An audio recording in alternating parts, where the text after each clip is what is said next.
రోజున యూట్యూబ్ తెరచి చూడండి, ఫేస్బుక్ తెరచి చూడండి, సోషల్ మీడియా తెరచి చూడండి, ఎటు వెళ్ళినా ఎటు చూసినా ఈ వైరుధ్యాలు, ఈ విమర్శలే కానీ కలవరే, ఐక్యం అవరే.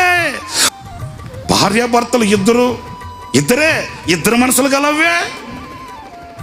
నా ప్రియమైన సహోదరులారా, క్రీస్తు కలిగిన దేశముగా మన దేశం మారాలంటే క్రైస్తవులు ఏకం కావాలి, క్రైస్తవుని మనస్సు ఒకటవ్వాలి, క్రైస్తవుడితో సహకరించాలి, క్రీస్తు మనస్సుని లోకానికి చూపగలగాలి.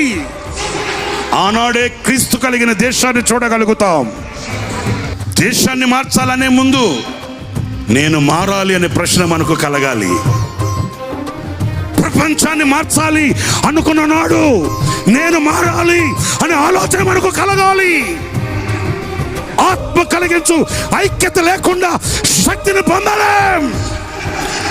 ఆత్మ కలిగించు ఐక్యతను పొందకుండా లోకానికి క్రీస్తుని చూపలేం, చాటలేం, క్రీస్తు కొరకు నిలవలేము.